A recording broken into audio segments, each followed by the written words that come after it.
coming to this Direct Action Everywhere open meeting. Just want to acknowledge that we are on the unceded Coast Salish territory. And DxE is an international network of animal rights activists. And our organizing principles are we fight for total animal liberation. We use nonviolent direct action to achieve our goals. We tell stories of animals to inspire others and empower other activists. We want to build strong networks and communities to keep activists connected, and we dream big about animal liberation. Yeah, yeah, so today's talk, just bear with me because I'm pretty sleepy, so just gonna struggle through this. Yeah, so I'm gonna talk about really specifically about farm animals, and like not wild animals, not like companion animals, but mostly just farm animals. So next slide. Yeah, so just to situate and contextualize this talk, like I said, I'm focusing really specifically on a group of animals that are commonly known as farm animals that are exploited for food and or clothing sometimes. And yeah, so for example, turkeys, ducks, chickens, pigs, we're all familiar with that. And I also want to say the ideas that I'm suggesting here today are not incompatible with a lot of other approaches to achieving animal liberation and animal rights that many other activists have been talking about, such as coalition building with other movements, or building an empowered network of animal rights activists. The approach that I'm suggesting today is sort of at a level that is a lot more basic. It's more focused on our relationships with the animals that we're fighting for or fighting with.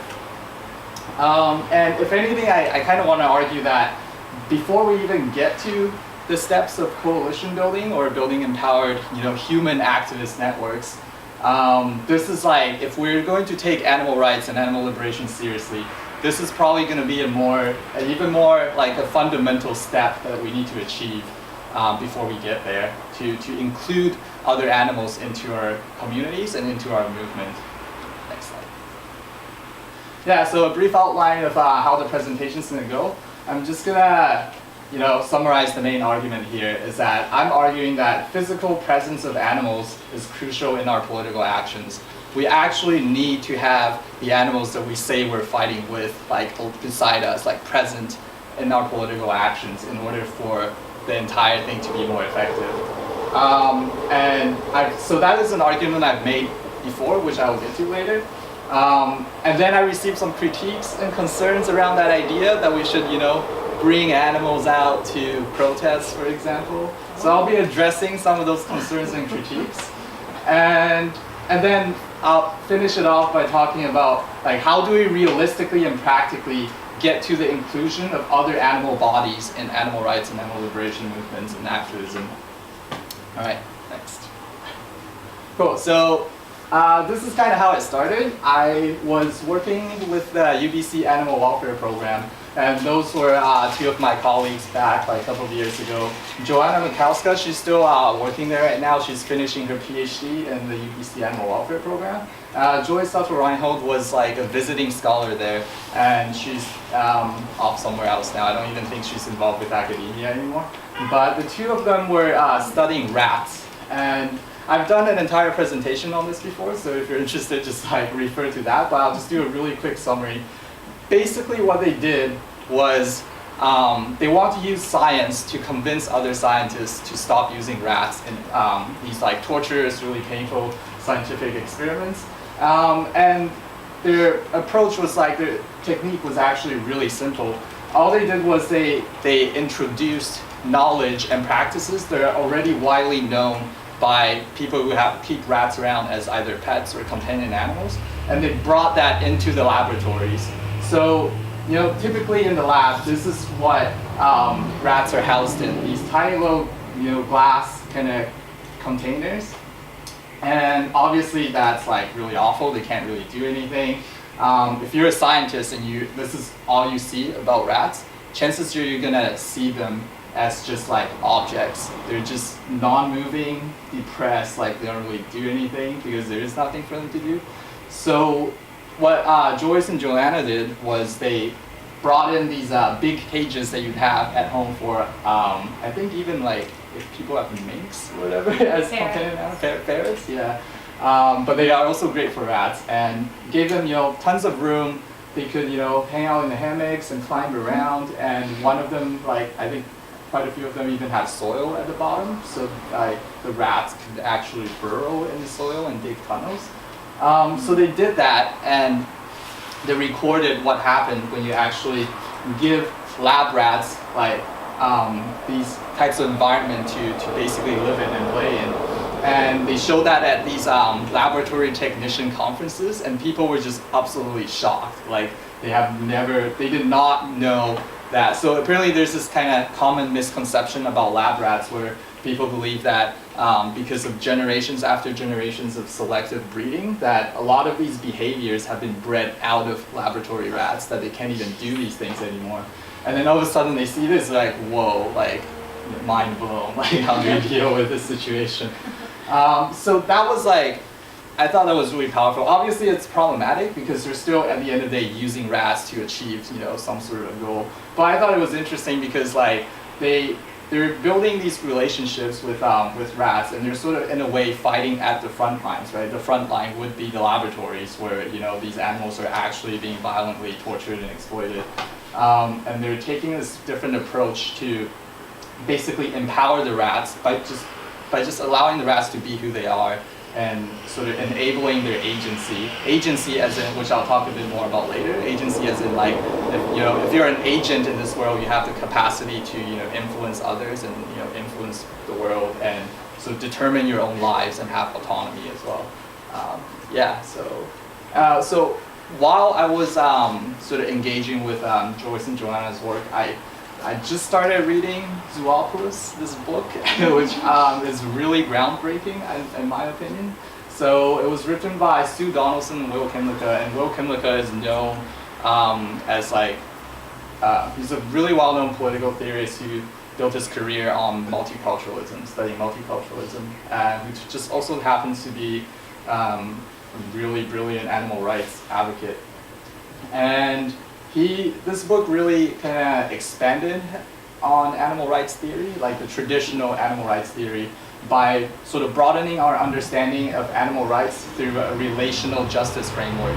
So basically talking about animal rights as sort of a social justice issue, and also really emphasizing on our relationships with other animals, instead of just how, animal rights philosophers used to do back in the days, is they would talk more about like ethics and morality, and talk about these rules that we have to follow, like making these really rational arguments. I think what Sue Donaldson and Will Kimlicka really did was kind of bring it down to like the more less abstract level, and actually talking about our daily interactions and lives with these other animals. And they introduced like really important concepts like trust and agency and presence and participation of like other animals. And they made this argument that we should understand other animals as, at least that we should understand other domesticated animals as citizens, as co-citizens, or members of our own community. And traditionally, citizenship is understood as, in order to be a citizen, you have to be able to like rationally deliberate on political issues. Like you need to be able to vote. Like that's sort of the traditional understanding of citizenship, what it means to be a citizen. And if you're not able to do that, then you're basically excluded. You're not really members of this community. So Kimlicka argues that that is like a profoundly disturbing understanding of what citizenship is, because if we accept that citizenship means like you have to be able to totally just actively participating in political stuff all the time, that would exclude so many human beings within our own communities from being considered as citizens and being able to enjoy the rights and benefits of being a citizen, such as people who are injured or sick temporarily, who just like, do they just suddenly lose those rights? Or children who are not yet able to vote and things like that, or people who are like elderly seniors. So And they make this point that actually, if you think about it, as humans, we're all sort of vulnerable in need of one another, like throughout our lifetimes. And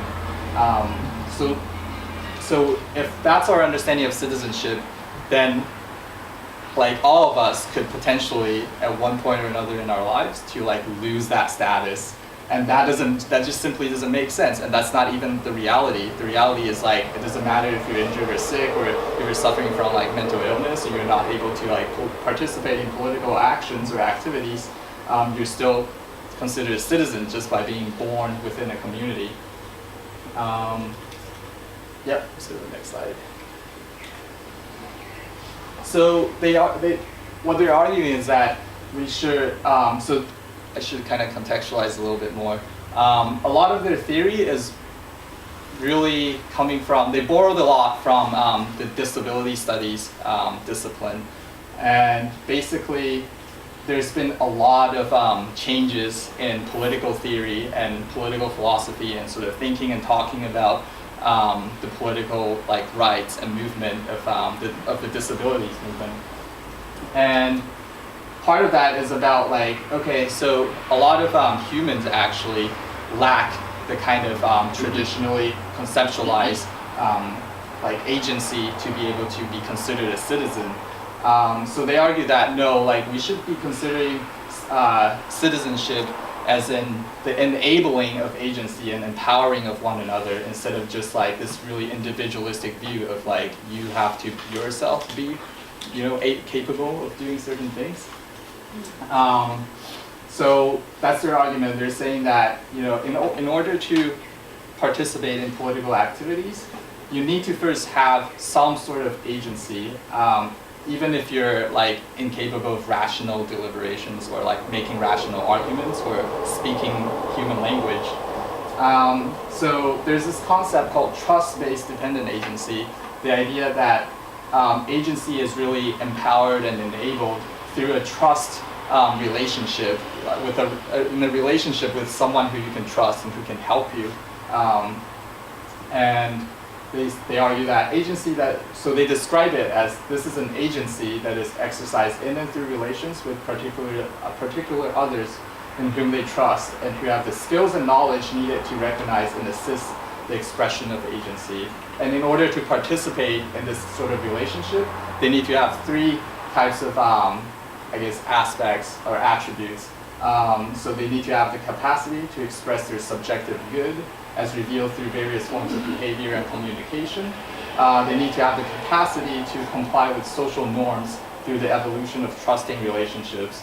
And lastly, they need to have the capacity to participate in shaping terms of interaction. So this is all theory that's coming from disability studies. And they're arguing that actually, if you look at this, a lot of non-human animals qualify for these capacities and attributes. So in that sense, if we're able to enable and empower the agency of non-human animals, then they should be considered our co-citizens and they should be considered as political agents in our communities. Next slide. Okay, so I came across, you know, that idea and I was like super inspired, and at the same time that just kind of reflecting on the work that Joyce and Joanna have done with the laboratory rats. And I immediately just got too excited and I jumped to the conclusion that, okay, like, this is super radical, this is the answer.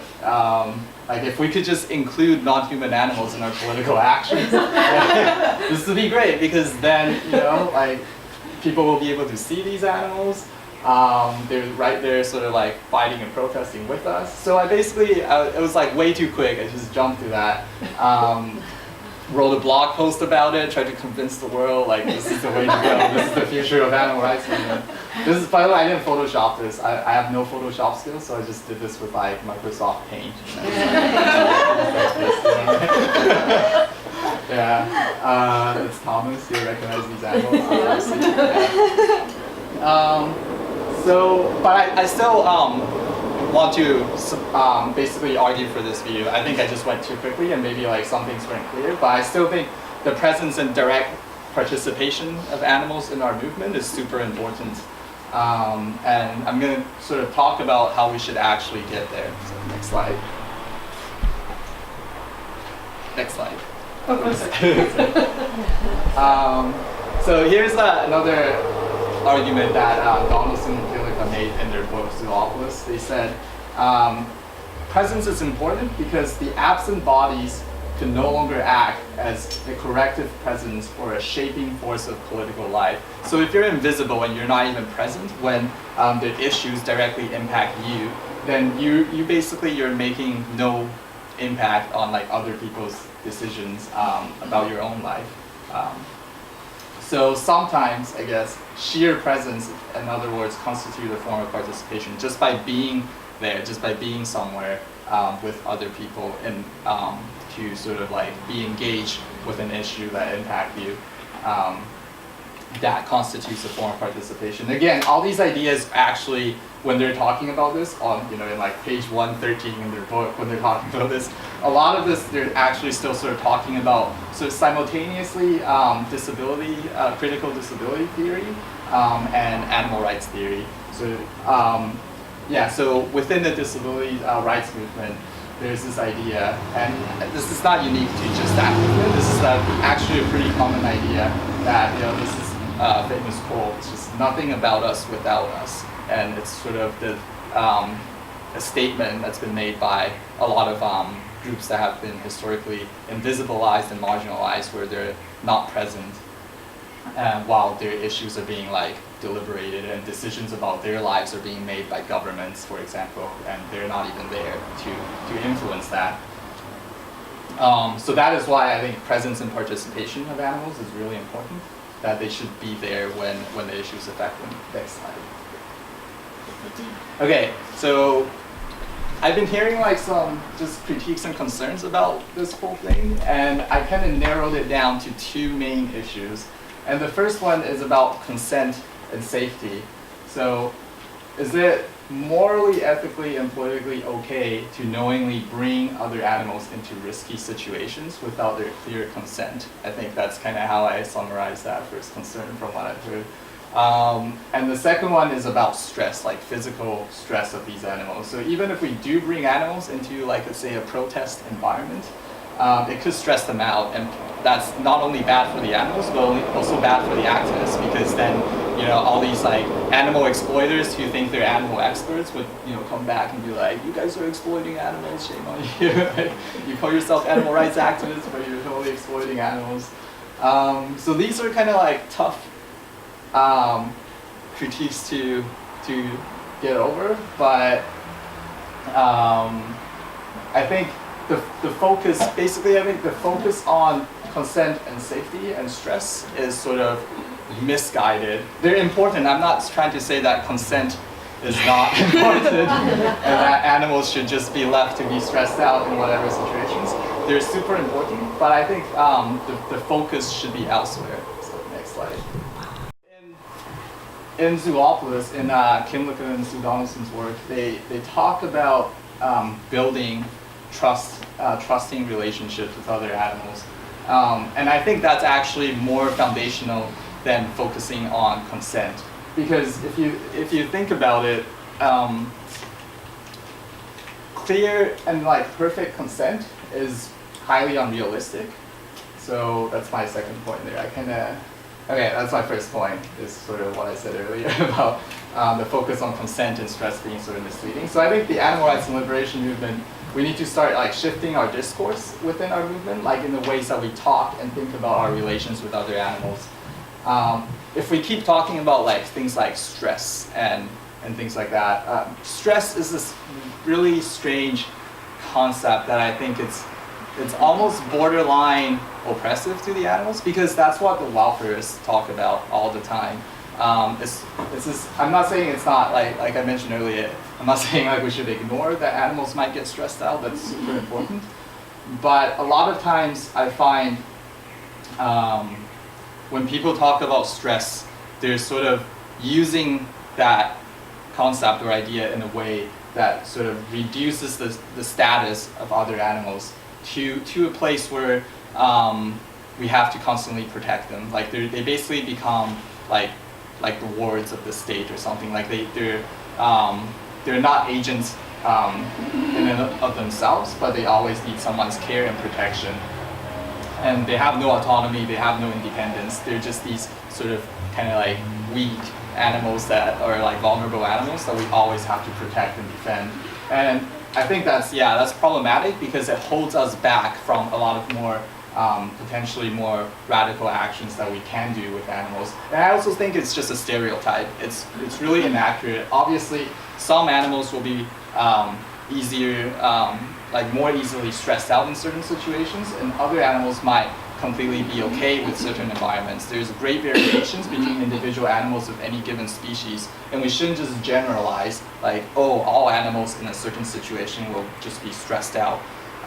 So I'll show more examples of that in later slides. But the second point, I think, instead of focusing on consent, because perfect consent is so unrealistic with certain, not just non-human animals, but even with like so many humans, like with severe intellectual disabilities, even with children. Like if we bring children to certain places, do they ever actually give us, clear and perfect consent to do something, right? Like I don't think so.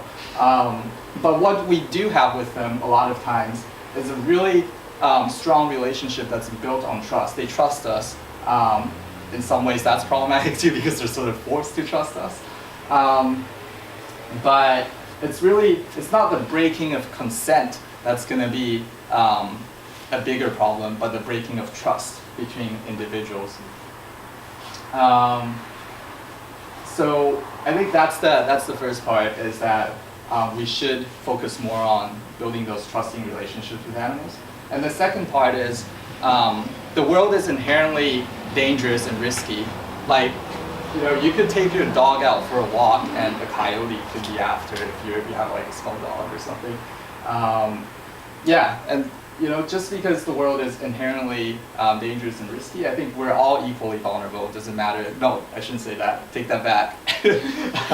We're not all equally vulnerable, but we're all vulnerable in the sense that like we should share that vulnerability with each other. And I think the more important focus should be on, like, in a dangerous situation, how do we defend each other? How do we create a space for the ones who are more vulnerable so that they're less likely to get hurt and injured in a situation? So creating a safer space and sharing vulnerability with other individuals who we're fighting with, who we consider to be our allies, or who we're allying with, that should be more important focus than just consent. Because I mean, what is consent with non-human animals really? Like, when you think about it, is it ever clear? Is it ever perfect? Does your dog know that exactly where you're going every time you're going out for a walk or for a drive? Or do they just trust you, like, because you're someone who has been taking care of them for like their entire lives? So like, what's going on through the dog's mind when you're heading out, right? Like heading outside of the house or something, and like, I would assume they're thinking like, okay, like it looks like we're going out somewhere. I should be happy and pretty excited, but I actually don't really know where we're going, but that's fine, but because I'm going somewhere with my humans, because that's awesome. Right? That's it, that's the whole process. There's really nothing about consent, whatever, and that's it. But how do we get here? How do we like build trusting relationships with other animals? How do we share this vulnerability with them? I think that's the more difficult question. That's the more difficult part. I just have these photos here because it's like, oh, we're so vulnerable, like monkey hugging a chicken and this kid hugging a chicken. It's like vulnerability. Anyways, okay, next slide. Okay, so I'm bringing this up because I want to pose this as an example of what happens if we don't include other animals in our movement and don't have their presence like everywhere in like a city and urban area. So this is a story that came out a couple of months ago. It's about this woman, and I'm just going to read the entire story, but basically she has these pet goats in Burnaby and ran into some trouble with the bylaws. So this is from a CBC article. So Alexandra Letzel and her pet pygmy goats, Poggy and Andy, have got a small reprieve Leslie appeared before City Council on Monday night along with some 30 supporters of her goats to make a plea that she be allowed to keep her animals in her Burnaby backyard.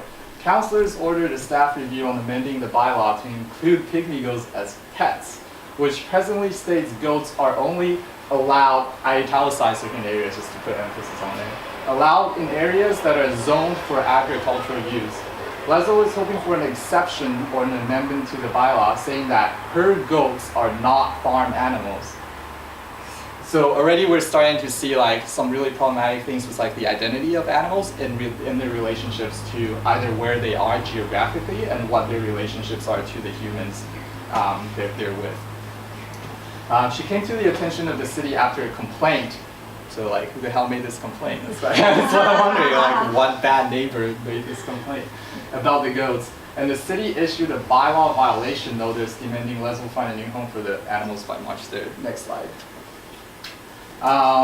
They have no agricultural function. They're castrated male goats. They're small. That's really important. I'm going to talk a bit more about that later because size does matter. So Leslie has said the goats since they were has had the goats since they were 8 weeks old. She says she also checked the city's animal bylaws and spoke to a bylaw officer when she first obtained the animals and determined the animals could be kept on her property. They really don't belong on a farm. They belong with people. They've been raised with people since day one, so that's where we like to keep them with our family. They just love any attention that they can get from people and treat time is their favorite time, she told the earlier edition. At night, they won't go to bed until they have their Cheerios. That's like the bedtime stuff. That's not really important. Yeah, so just reading this, next, I can't remember what the next slide is, but I think I might have to go to this slide. Right, okay, go back. Okay. So I'm going to read that whole paragraph again later. I just don't want you to read it now. Just reading this, we can start to see that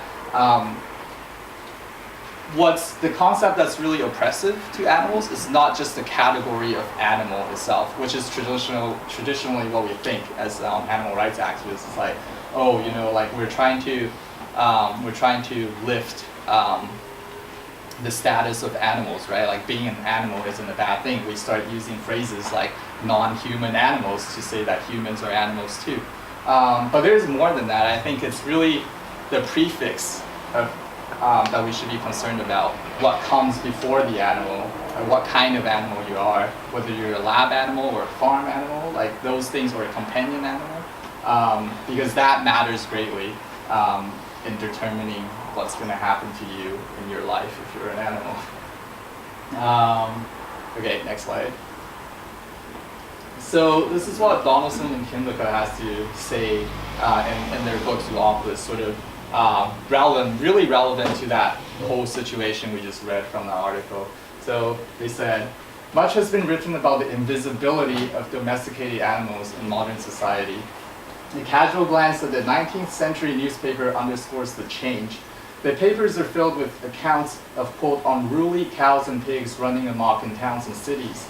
The history of industrialized agriculture is a history of the gradual separation of domesticated animals from human spaces, increasing restriction and confinement, and gradual removal of animals from the center to the periphery of urban areas. Cities and towns have passed ever more restrictive bylaws to regulate domesticated animal bodies, including animal companions. The latter are more visible than farm animals, but their mobility and access too have been significantly curtailed. In recent years, there has been a growing challenge to this trend towards confinement and invisibility. People are starting to keep backyard chickens, for example, and challenging bylaws that prevent them from having pigs as companions. The trend is most apparent in the case of dog companions and burgeoning movement demanding access for them to off-leash parks, public transportation, and holiday destinations. And what's really, I think, the most significant part about in this sort of analysis, historical analysis of what's been going on with our relationships with animals is just invisibilizing their bodies by excluding them from our communities and our cities where most people are, and just having this sort of segregated sort of way of life with other animals. And that invisibility of farm animals is really problematic. And we're not just talking about like animals being made invisible inside a slaughterhouse. We're talking about geographical areas where in order to see a so-called farm animal, you have to drive outside of the city for an hour to see them, or go to like a petting zoo or something like that. Next slide. So the slides didn't flow too well. So the connection between the two thoughts here is that we also need to sort of expand our idea of speciesism, because even right now, like when we talk about speciesism, a lot of times what we hear is like, oh, what is speciesism? And someone would answer is like, oh, it's this arbitrary, unjustified discrimination of animals, right, of species. Like, dogs are better than pigs, humans are better than everyone else. But I want to talk about speciesism as a form of oppression that is also similar to other forms of oppression, like, like sexism and racism, but at a much more visceral level, at a really like a physical, emotional, internalized sort of hatred for other bodies. And I think that's often what's talked about less when we talk about oppressions, is we have this sort of like liberal idea of like just these, people are racist because they like make these arbitrary discriminations between one human being versus another based on certain physical characteristics. But what we don't talk about enough is like what we have internalized is like very physical reaction to certain beings who are just different from us. Yeah, so it's really deeply ingrained in us. We've been socialized to think this way, that it's almost impossible to separate, I think, from like the psychological aspects and the really kind of like physical, emotional aspects, that in some ways is all kind of connected. That we just prefer certain types of bodies more than others. Like we prefer it fluffy and cute, like fur, soft fur, feathers over hard, rough hair. We prefer clean rather than dirty. And there's a lot more that could be said about this too. Like there's a whole scholar who wrote a thing on this that I didn't cite, but she basically looked at the differences. So it ties in racism against like Asian people who have close proximity, or just not even Asians, but people in other parts of the world that might be like countries that are poor where they have closer proximities with other animals. And sort of tying that in with when the avian flu happened, like when there was a disease outbreak, how the entire Western rhetoric in talking about that and how basically Westerners reacted to that entire crisis was like both extremely racist and extremely speciesist, because it was like this such a strong like emotional and just like this visceral reaction to like, ooh, like kill all the chickens and like bar all the foreigners from coming into our country because they're all like dirty and that kind of stuff.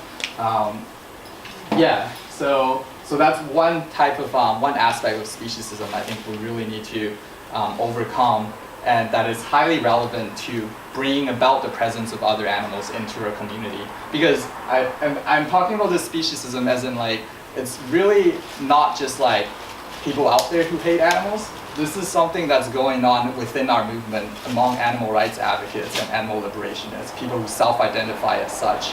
I've even spoken to people who rescue animals, and I've said like, oh, like what about indoor chickens? Like why don't you just let them inside? And their immediate reactions like, ew, indoor chickens, like shit everywhere and whatever. Like it's terrible. So it's like that level of discrimination, and that's the type of speciesism I'm talking about. And also overcoming speciesism as just stereotypes, just as like, you have stereotypes, racial stereotypes, if you're a racist or whatever. Yeah, so stereotypes about animals, like what I talked about earlier, that they always need our protection, they're always weak, they get stressed out easily, like these types of stereotypes that we need to overcome. And I have these two pictures here because first of all, I just want to say I love these ads, and like no problem with them. The ads are problematic, that's why they're here. I'm about to critique the crap out of these ads, but they're great. And I have no problem in terms of like using these types of messaging to try and get people to like make the connections that these animals are really all similar, like why hurt one but love the other. But it's problematic in the sense that it's speciesist, because why do we always have to compare pigs and chickens and cows to dogs and cats in order to get other humans to empathize with them? And I think that if you dig deeper into that, it basically reveals an underlying problem that is not being addressed, which is humans have no connections to chickens, pigs, and cows and other farm animals. And that's the reason why animal advocates have to rely on messaging like this. And it might not seem really messed up between like other animals, but if you check out the next slide. Wait, before you go into the next slide, here's a hypothetical situation.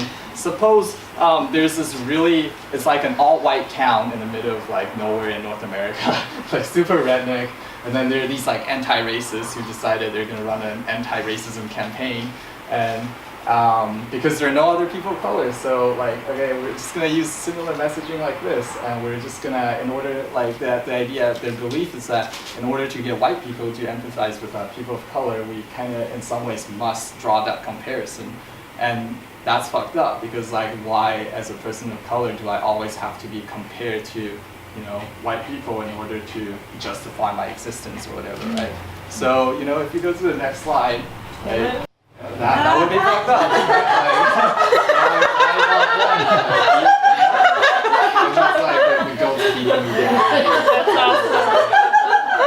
So we would never like tolerate something like this. But the problem in that hypothetical example is that there are no people of color in that white town. So it just automatically, the anti-racists, like, or people who think they're anti-racist, their immediate sort of like conclusion is like, okay, this might be the most effective way. If we're gonna run this campaign, this is the messaging we're gonna have to use. Like, what else can we do?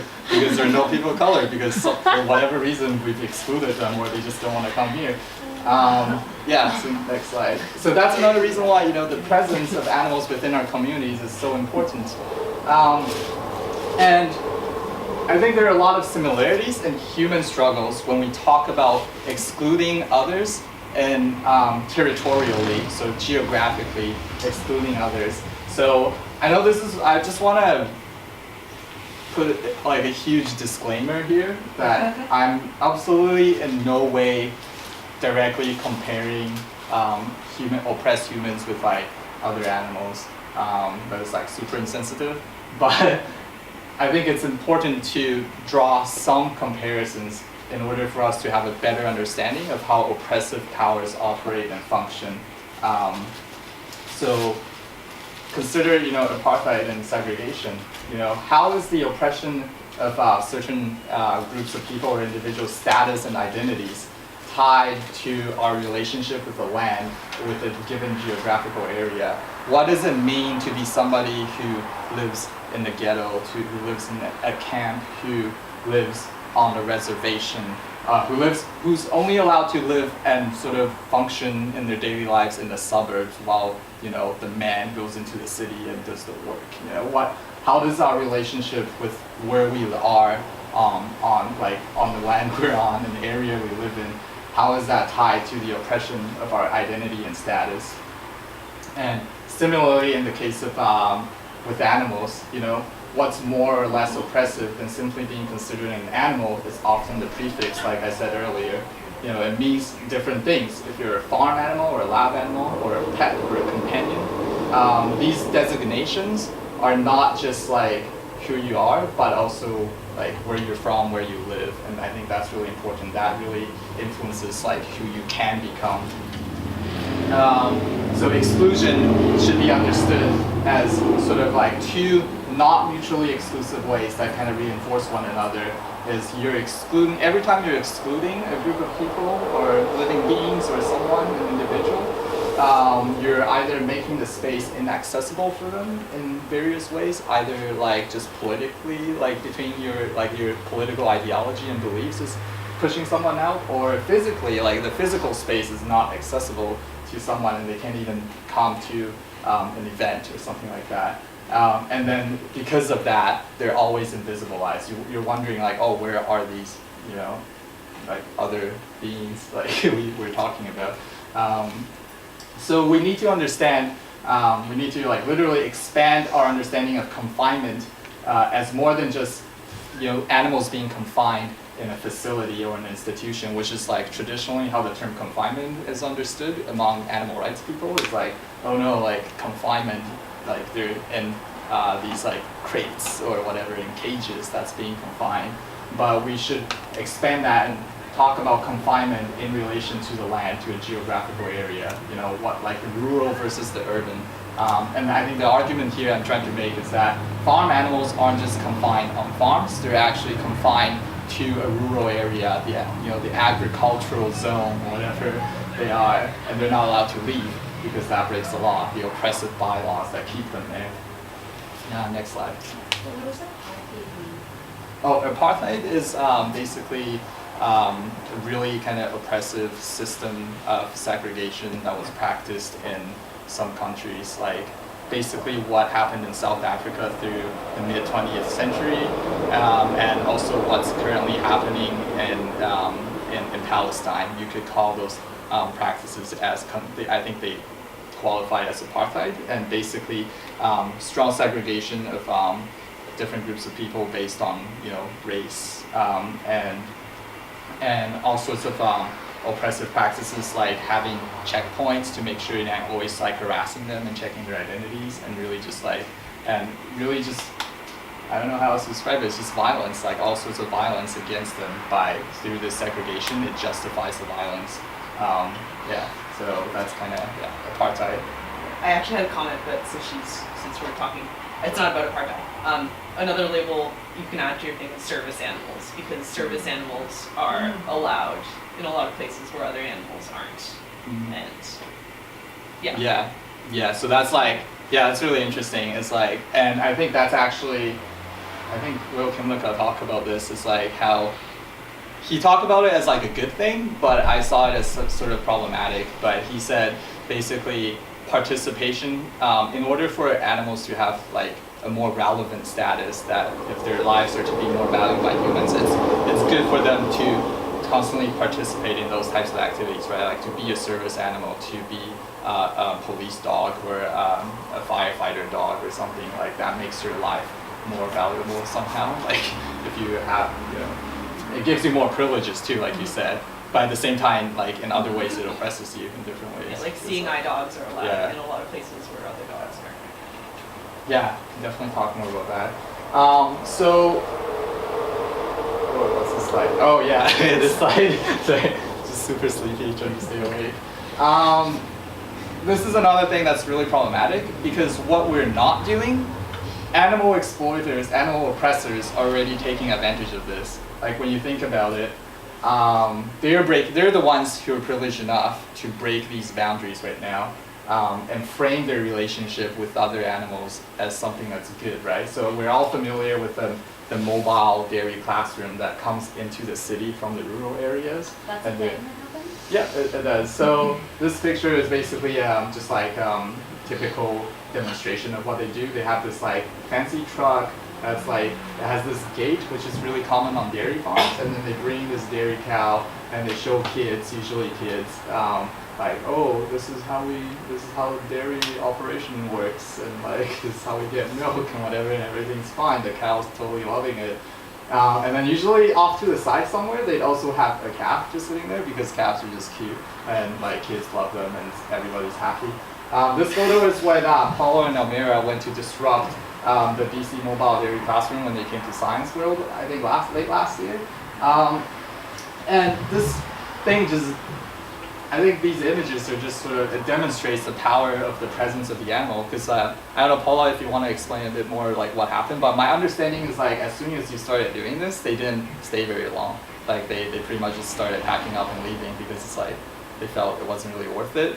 So basically what happened was Elmira and Paula held these signs, and they just sat beside the calves, and the sign said like, milk comes from a grieving mother, and then one of them is like, I think here it says like, where's my mom? You know, sort of like giving these animals a voice, and it's so much more powerful because like they're right there, and you can sort of stand there with them with these messages, and people might, you know, see that and start thinking more critically. But yeah, other ways that animal exploiters are already taking advantage of breaking these boundaries, right? Like, you know, horses are traditionally considered farm animals. They come into the city, but they come into the city to like repress other humans. Backyard chickens, like some cities allow them now. It's like you can have backyard chickens, it's totally fine, but then they're brought in here for human consumption and exploitation for their eggs, maybe even their flesh. And yeah, like as animal rights activists and animal liberationists, we're not sort of taking advantage of these things. We're a movement of allies with other animals, where we actually have like no significant, meaningful, trusting relationship with anyone that we're actually fighting with. I know this is like really harsh sounding, but at the same time, I think we need to confront this like really serious reality.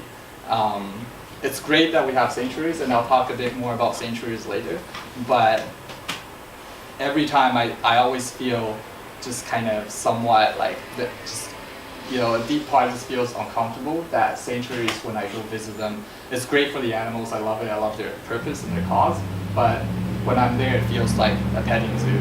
Like it feels too much like a petting zoo. These animals have no real relationship with me, and I'm just there to like, pet them and play with them. Yeah, next slide. But luckily, there are animals who are already kind of like showing us the possibilities of what can happen if we do empower other animals to become activists, to enable their agency. So the famous one recently is the Greek Riot dogs, and I think this is sort of defeating stereotypes about animals. These dogs really kind of set the example of how certain animals can engage in certain activities that we would think would intimidate or harm them or whatever, but they seemingly actually enjoy it. Like they actively go out and do these things. So Paula, if you want to just click in this square, the blue square. Oh, go back. Go back.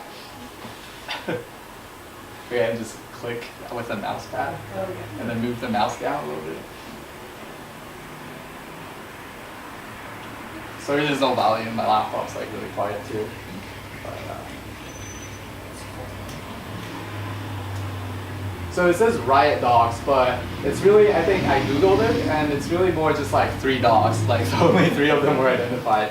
One of them actually passed away earlier this year, and it was like, it just the thing went viral. It was like a social media frenzy, and people were like basically having funerals, like virtual funerals for these dogs. Like, oh, we lost a great one in our resistance, like movement against oppressive government and austerity, and like so this dog who was really unfortunately and sadly named Sausage. I think his name is Sausage in Greek. Yeah, but he was he's always around when the protesters are raising shit in the street, just like barking at the cops. There's like a photo of this dog at one point, I think like almost got kicked by a cop, and he just like dodged it or something. Yeah. So this can happen. Like, obviously it's not for all animals. I think a lot of animals would be intimidated by this. So it's really important that we kind of like be careful, like when we kind of choose which animals are more suitable for these types of activities. And yeah, so next slide. So these are like other examples of how boundaries are already being broken, like these oppressive boundaries. I think in the city of Chennai in India, like cows are just like in the city, they're just hanging out. Loud trucks, motorcycles going by all the time. Here's a dog just hanging out with them. I'm not saying this is like a good situation. Like for all I know, these animals are probably all like super oppressed and exploited. Like there's in the cities maybe like dragging heavy stuff or just like about to give slaughter even possibly. But regardless, like they're there and people aren't like alien to them. You know, we see them all the time. Our friend Sarah recently posted a short video from her Instagram on Facebook where it was just like showing this I think that was a calf, just this white calf eating grass, like in a city in India, just like eating some grass on the side, and then out of nowhere, like this moped rides behind the calf and just like honks a little bit, like to get the calf to move out of the way, like. So all sorts of like things that happen when animals are in the city that's like outside of our expectations and our own stereotypes about what animals' lives are, what animals are capable of, and what their lives could be if they did live in cities. This is JC. He is Kelly's partner. Kelly is the chicken lady, Kelly Alvis from DxE. Like many of you might know her through Facebook. And she rescued the chicken Snow. Like we have Snow on our banner, our poster.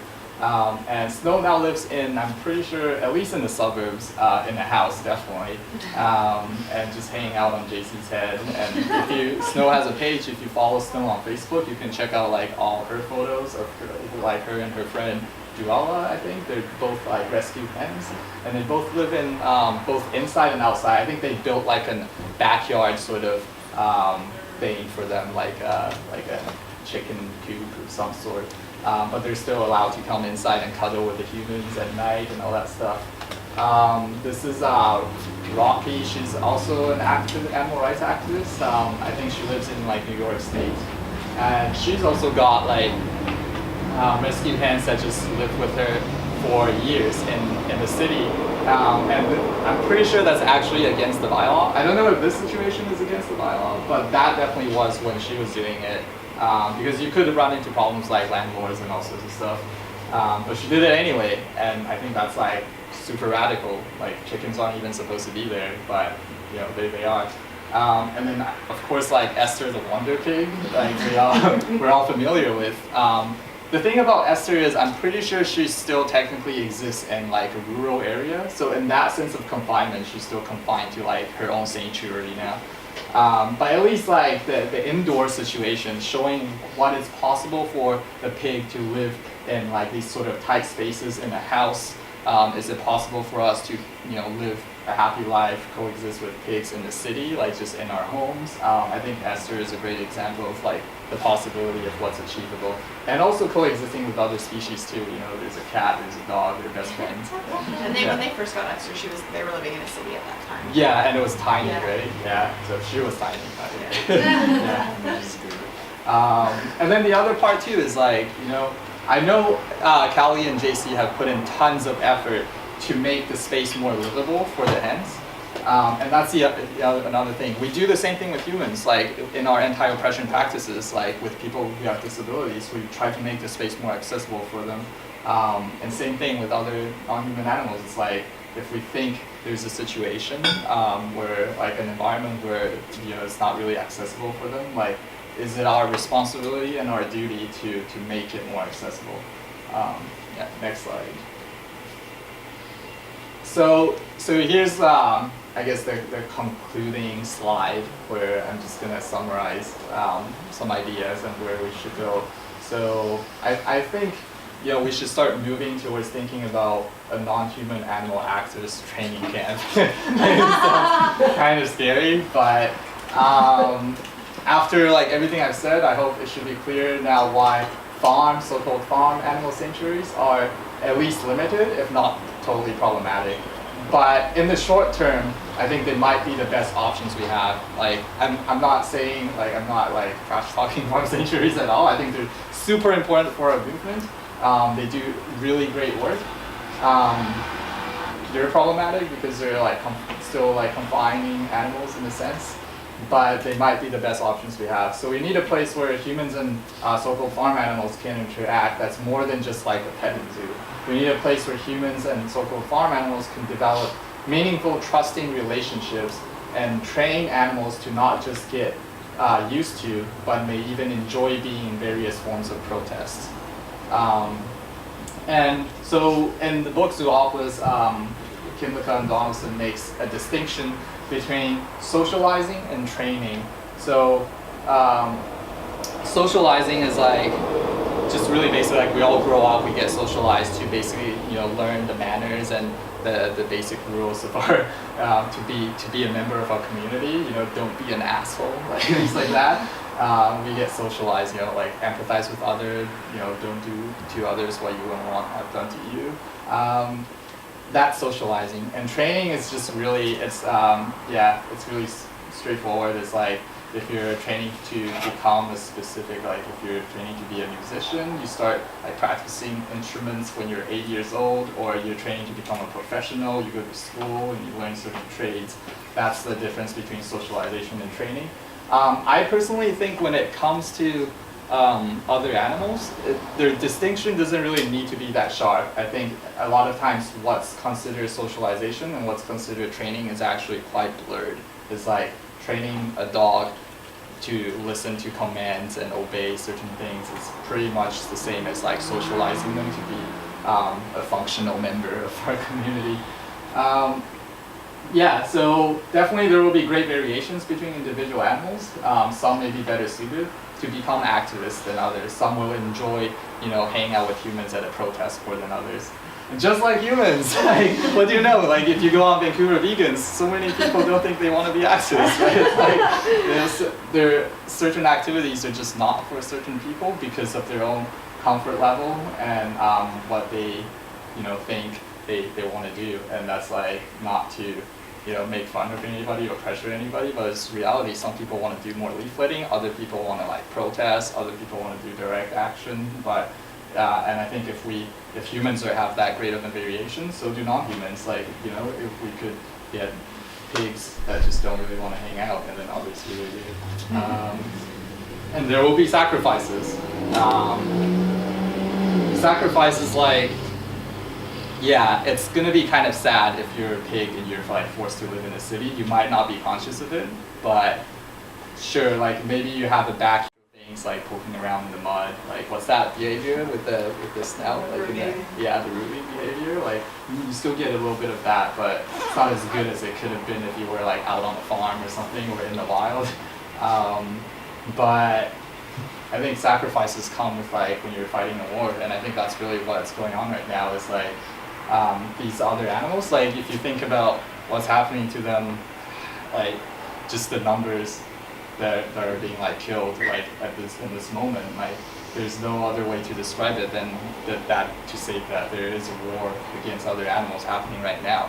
So, you know, if like other animals are, you know, suffering so much, what are we doing? You know, are we really taking this seriously enough? Are we really fighting this war? Are we willing to make those sacrifices? And I'm talking about, maybe sacrifices is the wrong word. Maybe commitment is a better word. Are we making a big enough commitment to actually push for a different type of society where other like so-called farm animals could be at least treated equal to like dogs and cats? Like I'm kind of pessimistic. I'm optimistic, but I'm also like trying to be realistic.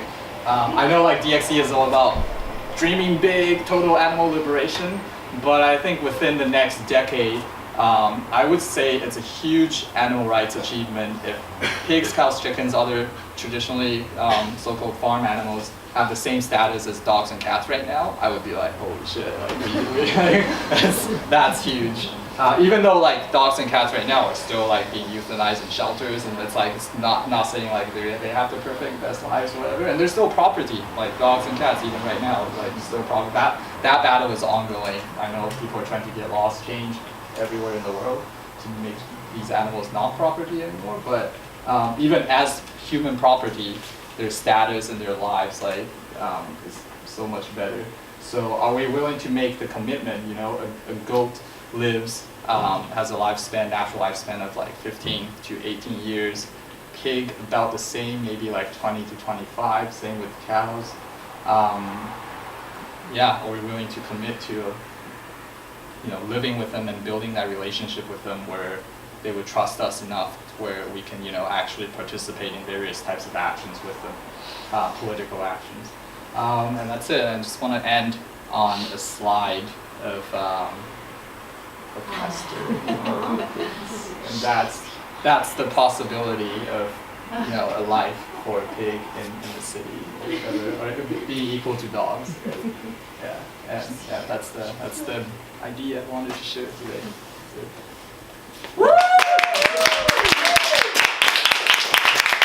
I know I wanted to talk about like size earlier because that's important. I didn't really talk about that enough, but yeah, like I don't think, I know this is probably going to come up later, like somebody might ask this, but I'm just going to preemptively say, is it realistic given our current situation, like just say the city of Vancouver, for example, is it realistic to have a cow living in the city at this point? Probably not, even if you have like a huge backyard. Unless you live in like South Carrysdale or something, like where there are those like big barns and stuff, and like people are super rich and have huge backyards.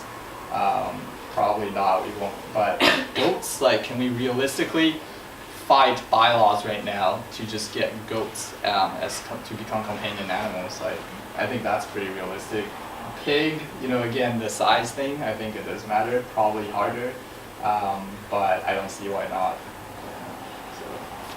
And I think it's important to fight these bylaws because we always talk about like animal rights and animal liberation movement as like an anti-oppression thing, but we can't just suddenly jump to total animal liberation without fighting the specific structures that are actually oppressive to these animals. And I see these bylaws, these like segregation kind of bylaws, as like a huge hurdle to overcome before we can even like take a bigger step to like say get them out of their property status. Yeah.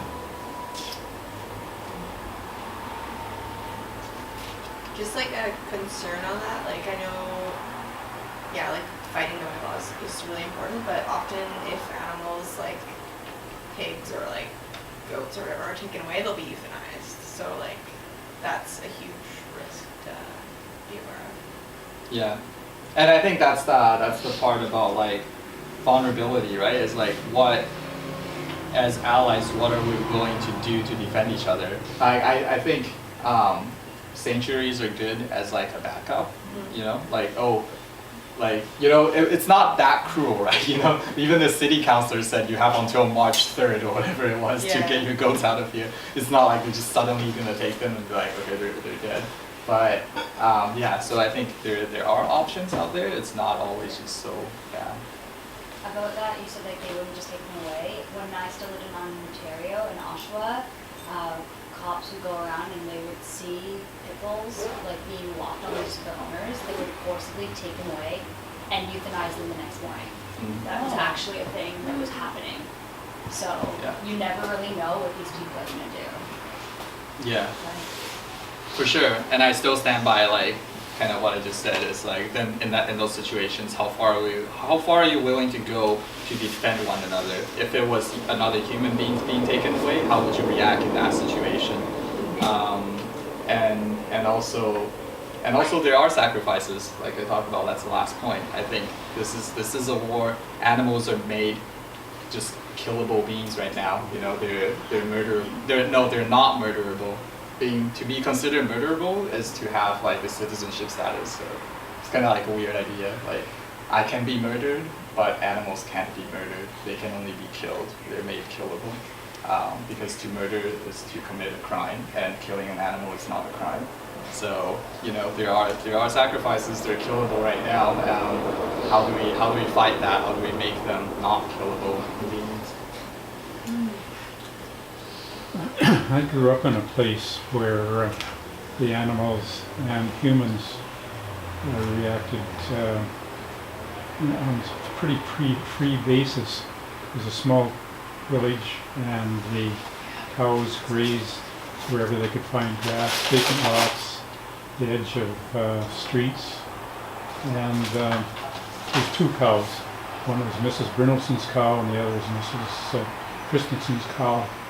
And it worked, but because the place was small and there wasn't very much traffic, and no one thought it was unusual. It's for city people it would be highly unusual, but the problem was the place grew industrially, and the forest industry came in, and then we had logging trucks, and cows weren't all that bright, I guess. And they would see the cab of the truck go by and then they'd walk into the trailer full of logs. So the laws had to be brought in. I don't know what the moral of my story is, but anyway, it was a different society than what we got here. No, I think you point out something that is like super important is the cities and the world that humans live in as of right now is like super dangerous for these animals. Like even if we want to incorporate them into our communities as like a member of our community, there are all sorts of dangers, and that all goes back to like how do we push for a safer space, a safer community for these animals, right? Like and in that case, that's a tough one. Like, oh, you want to give them the freedom to like eat grass on the side of the road, but then big trucks come by and it's dangerous. And where's the grass? Yeah. Yeah. I mean, you can see that with so-called companion animals too. Like some people will keep indoor cats. Like I used to know someone whose mom, like since her cats had been killed by cars before, and like I think this is why, I'm not sure exactly, but that was like so hard for her to undergo that like her companion animals that she was close to were killed by a car, that like later on when they adopted new kittens, like those kittens were to be indoor cats that wouldn't be left outdoors because it is still dangerous.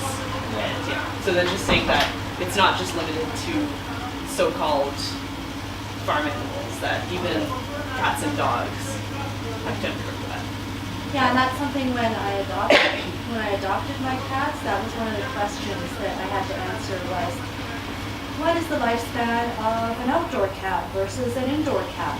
And I, before getting all involved in all this, and especially the zoo protest, I said, oh, well, yeah, outdoor cats live to 8-9 years, but indoor cats can live to 15 to 20 years. Isn't that wonderful? Isn't that great? But then realizing that, is it for them? Who knows? I think the problem with that is that probably if you could actually ask individual animals what they prefer, different animals might say different things. Yeah.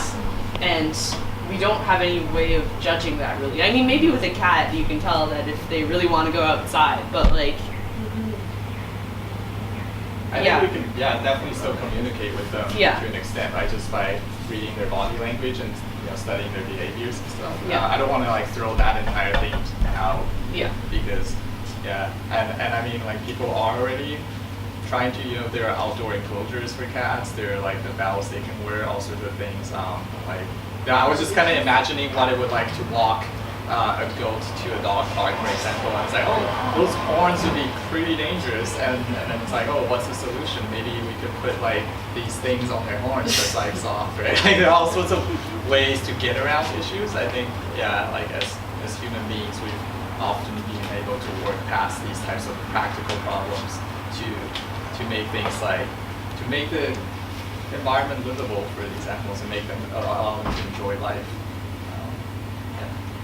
What about if you would like to introduce these other animals into our societies, what are you thinking that like we would subject them to like collars and leashes like we already do with dogs? Because I think that's super oppressive in itself. It's something that I do because I live in the city, right? I think I hate it. I hate having to walk my dog on a leash. I do it because the world's not created for her, right? It's oppressive. It's like walking my best friend with a rope around their neck, because we have to do it. That's I do envision it like that, just because for practicality's sake, because the world is so dangerous. Maybe there would, maybe a park could be shared by various animals where you could go off leash and they would play together. But just walking them down the sidewalk or something. And again, that's like highly variable between individual animals, right? Like I've seen videos of Esther. I think I've seen one where she was on the leash. Yeah, they did have a harness. I thought she had a harness, but I could also see her being like trusted enough to kind of. No, I think they had to harness her because she was running away from them. Okay. And they needed to take her for walks. And that's another huge issue. Like, I'm framing this all as sort of like making like this really bad assumption that these animals are already domesticated and capable of having a more domesticated lifestyle with humans, that relationship with humans. When in reality, I actually think a lot of these so-called farm animals are closer to wild animals than they are to so-called domesticated animals. Some theorists are even more critical in that, and they critique domestication as just like a crappy thing. It's like it's so artificial. Like we should all be wild, even like humans.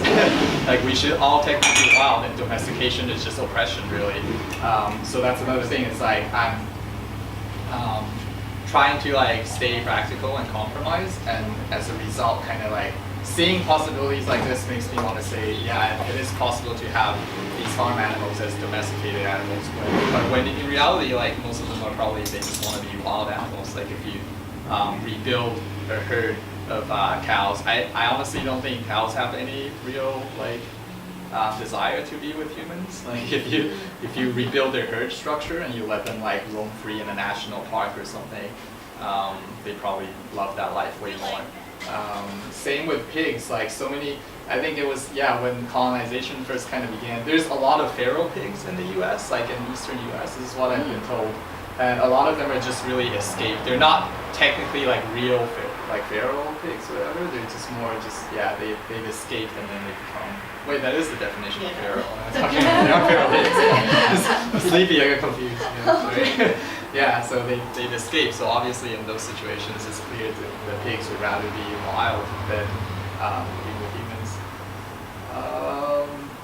I don't know about goats or anyone else, any other species. I have a question because I'm kind of confused. Like you showed pictures of like cows just existing in the streets, and like let's imagine that they're just cows that are doing their own thing, no one owns them.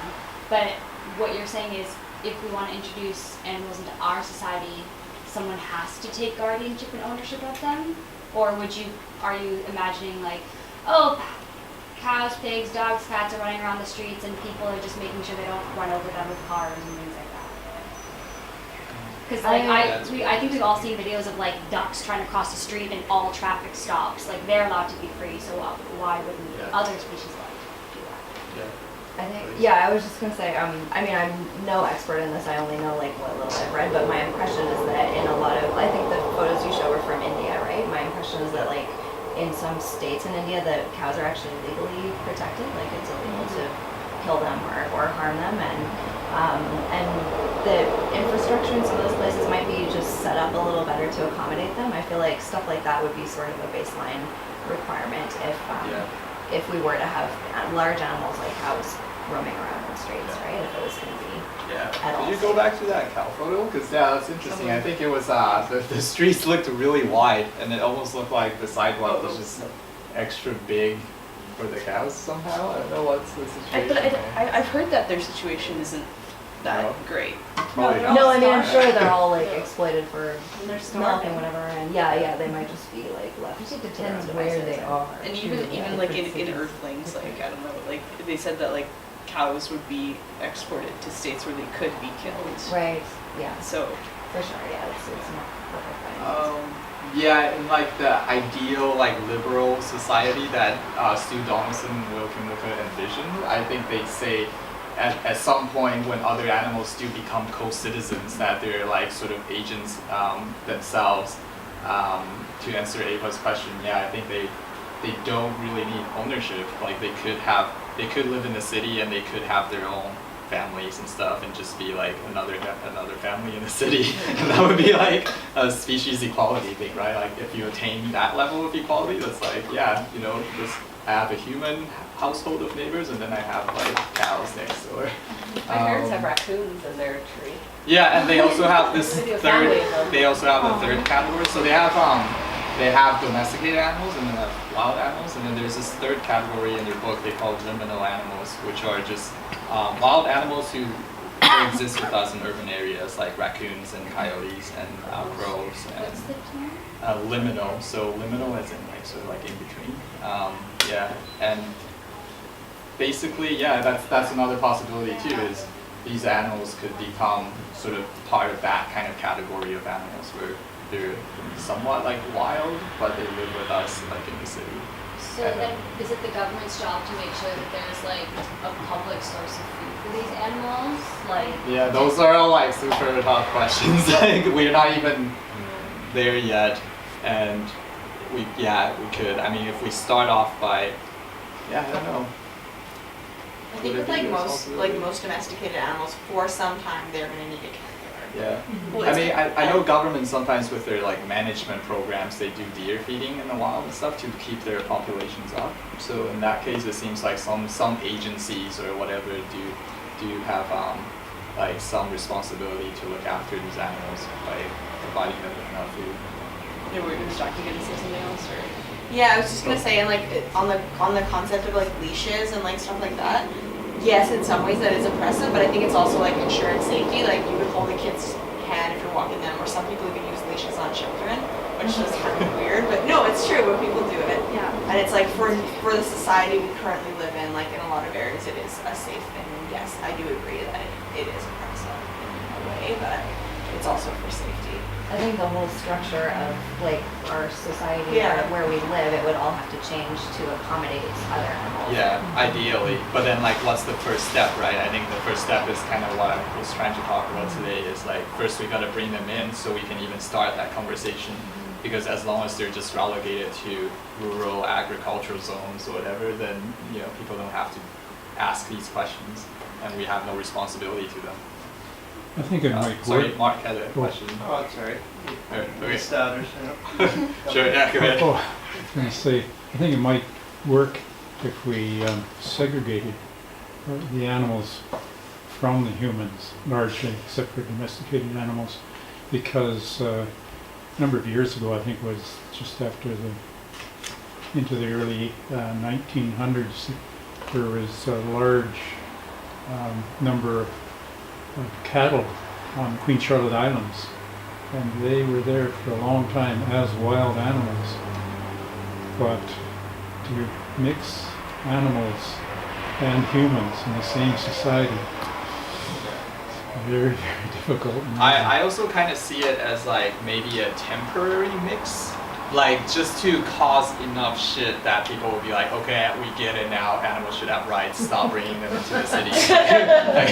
It's kind of that kind of situation, because at the end of the day, if you're trying to influence consumers and politicians and people like that, like you still need to like bring the fight to the urban area to some extent. And maybe I'm going way too far with this. Maybe it's totally not necessary to live in the city with them, as long as we're willing to like be able to transport them, like drive them into the city for a protest and then drive them back out to the sanctuary. Like that's totally doable too. But then it's about how much time we spend with them at the sanctuary, doing the training and doing the socializing and building those relationships, so that it doesn't stress them out as much, so that they actually do trust us when we are like, okay, we're going for a ride. Not you don't know I'll do where, it. but like, I'll do it. yeah, so fun.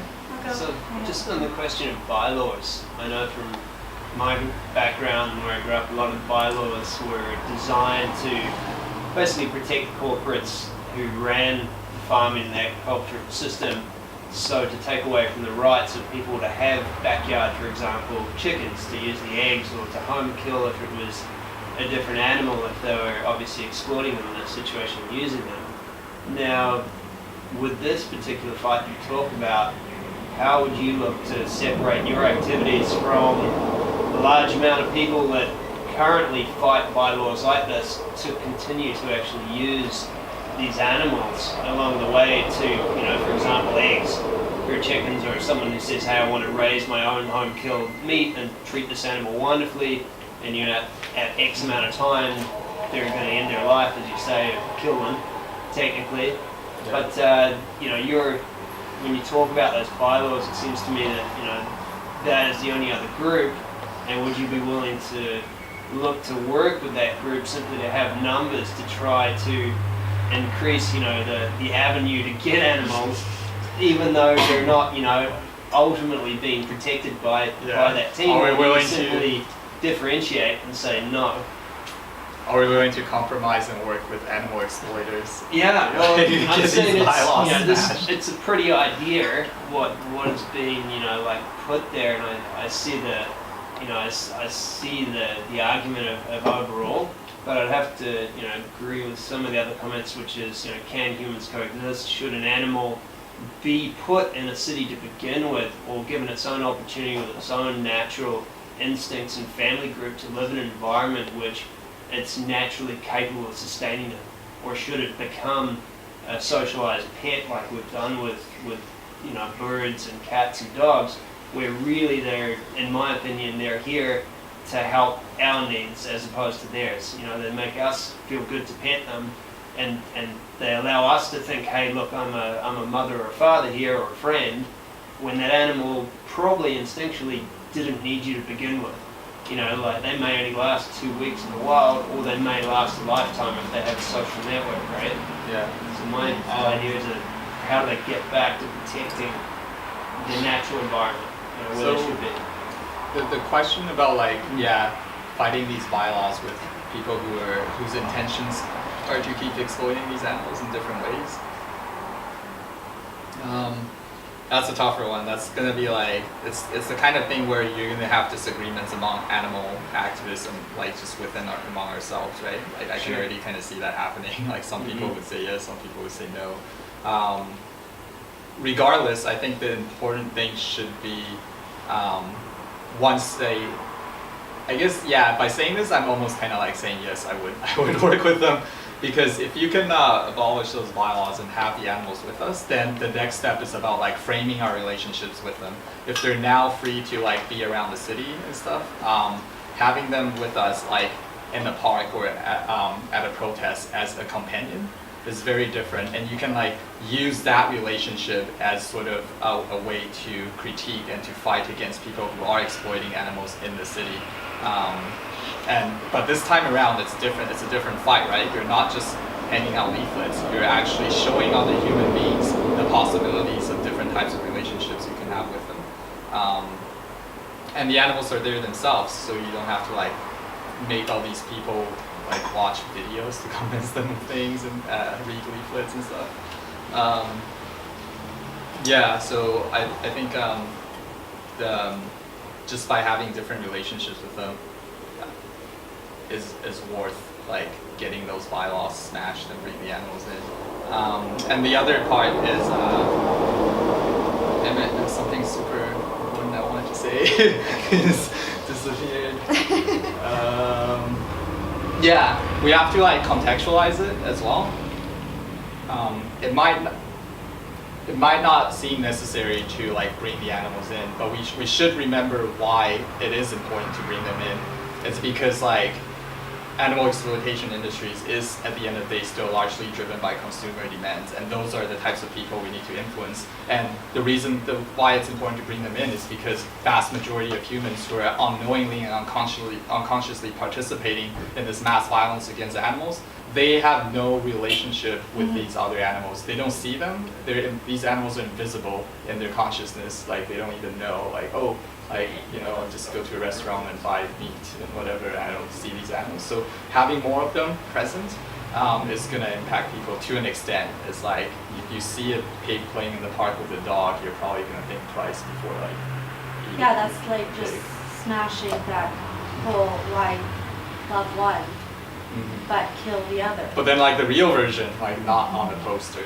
Yeah, but also just slightly domesticating these farm animals so that whole concept is null, and we think of those other people out there think of pigs and cows and goats as they do dogs and cats now, and so they would never eat them or exploit them. Your second part of the question It was was about long-winded. it was just about whether I think we kind of discussed it a little bit. It's about whether they just don't even want to be with us. It's for our own self-interest to bring them. Yeah, I mean, I know there's a lot of edges to it, right? As far as a lot of animals need our support when they're endangered or when they're suffering or abused or simply homeless, right? They've been thrown out of their litter. But in my experience from looking at it from my view anyway, is sometimes I feel as we've created this adoptive idea that we should be the caregivers for all other creatures, and I feel that ultimately that is going to lead to nothing but failure to species, because they'll never develop socially and together that networking they need to excel and to advance and nurture themselves, which is I think from a humanistic idea, in a very rapid, short space of time, we've achieved almost all the technologies that we have today, and even the ability to sit here and conversate.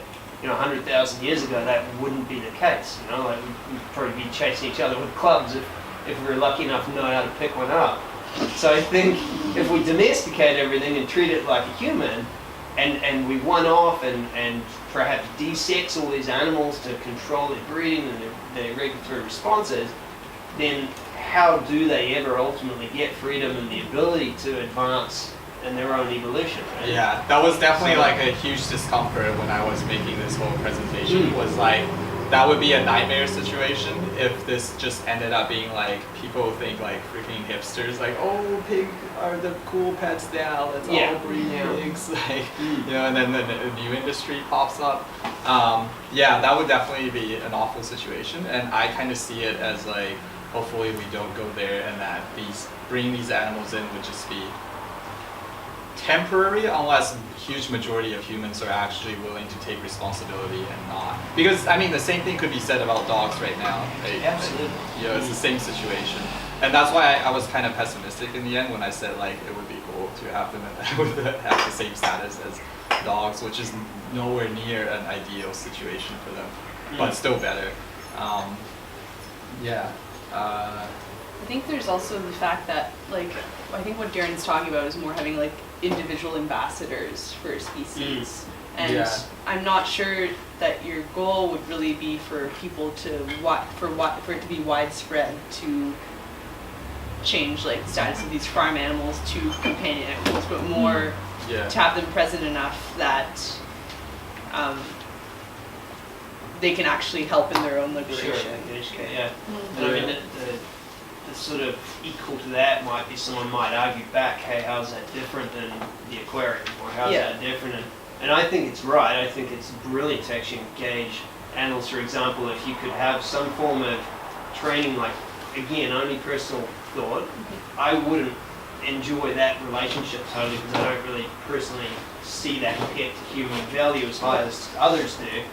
But like with it, if you're outdoors, for example, if you were to socialize a goat or a pig in its natural environment and make it happy around humans and feel safe in a loud environment, then yes, I could see that working. But personally, I still think it's somewhat oppressive to bring a goat into your family to, perhaps have it there to then use it as an example, much like perhaps a dolphin and a aquarium minus someone getting paid to.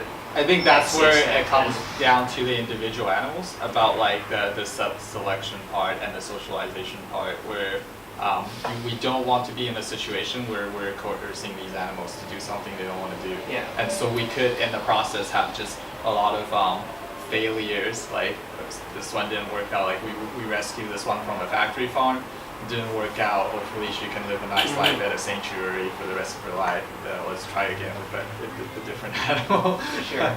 And it's really shitty, it's really sad, but like, we could find an animal that's like, oh, I love the life in the city, and I love being with humans, and that would be cool to have one of those. Sorry, thought I'd just throw some scanners in there and just gauge the reaction.